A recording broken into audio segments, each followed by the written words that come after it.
Hello everyone and welcome to the subscription model start infos video. So many people were asking over the months and over the years, when will the subscription model start? That you have to pay $14 for actually playing the game, for having one account in the game, for having one character. And a lot of people were wondering why is this not enabled, and many people are questioning if Star Wars can survive these hard conditions on the market without any revenue until they will implement the subscription. So here I have Henrik's statement for you to this topic. I mean, he mentioned that over the past year, nearly every second stream and stuff like that, but this time it's detailed. For long is the company going to survive without the monthly payments? I can understand if you are scared to implement the subscription, but I'd like to hear your plan on when you're planning to transition into that. Yeah, obviously that's a good question, and that's also one of the main responsibility I have, to make sure that everything is under control in the development side, and that also obviously affects our economy of the company. So since we did our release on Steam, we got a little bit more than expected, and chaos hit much more severe than we anticipated.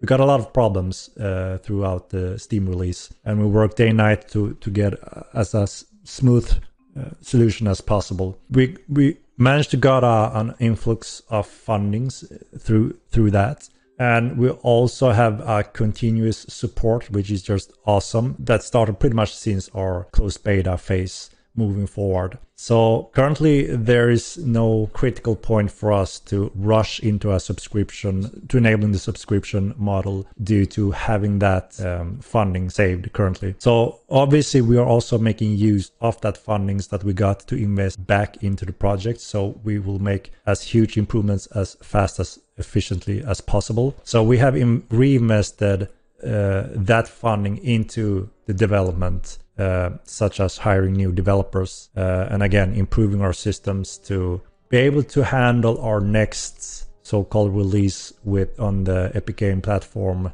to make that as smooth as possible, make use of everything we've gathered since the first release, and again make use of the fundings to secure that next step, to improve the game and improve those weak areas that we suffer from back then.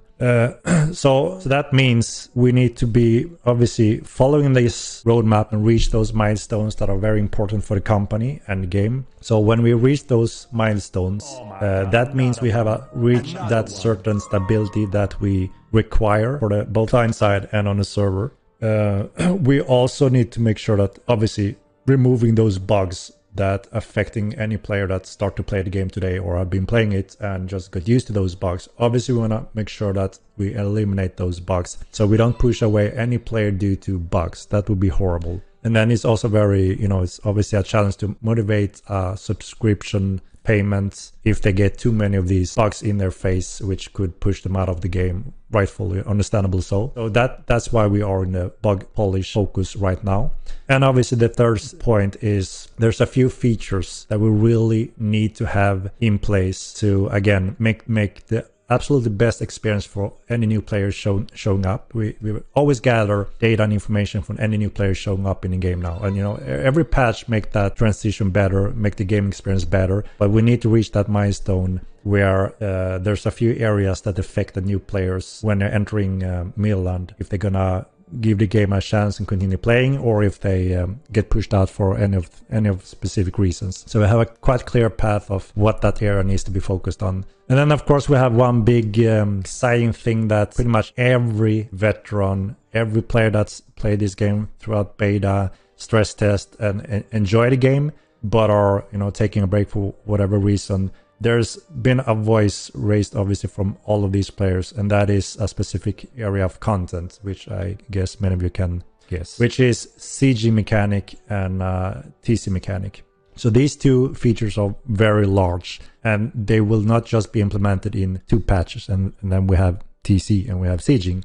We are expanding on these systems greatly from the first game, And we want to make sure that it doesn't take years for us to implement these features because it's a high demand on them. And we also know it's going to bring a lot of long-term value for a lot of the players, not everyone, but a lot of our players. We want to make sure that we deliver a solid starting sieging pack with the new mechanics of how you efficiently siege a keep or such.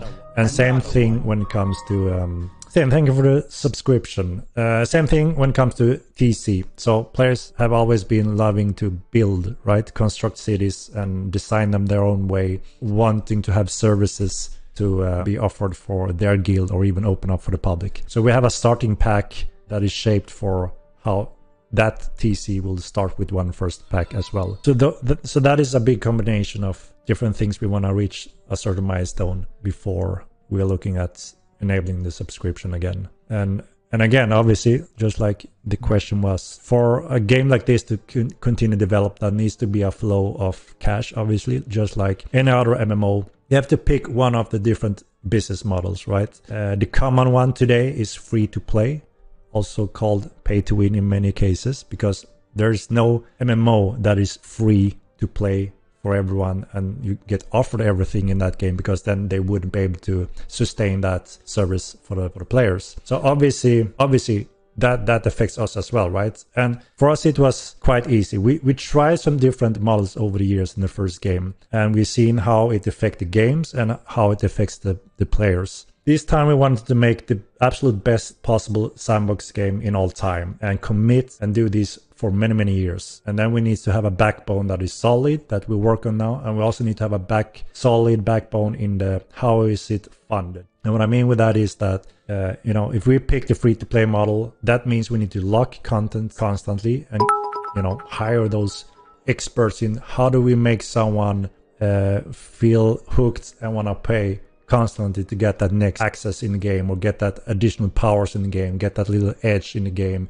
Always have that kind of business thought in the background to be able to sell access or items or whatever that may be, to be able to fund and pay for the developers, the staff teams, and the servers. All those things obviously is a high cost. These are not cheap things to run. So again, it was easy for us to pick that. Do we want to make it on the edge of pay to win in all these different ways, where we have to sell something exciting enough that people would pay for them? In many cases they have to have a strong bonus, or also a classic, if you want to access any of these cool dungeons or these other cool areas, you need to pay again and again and again. And like I said many times before, if you examine how those games run, the majority that want to be competitive in these games are paying more than a subscription-based model that we are offering. So we want everyone to be on an equal same page. No pay to win, no locked content, no super cool stuff. Everyone else looks crappy. We want to offer the best for everyone, and that requires a monthly fee, which is like Netflix, Spotify, any other service out there that offers something of quality without sacrifices.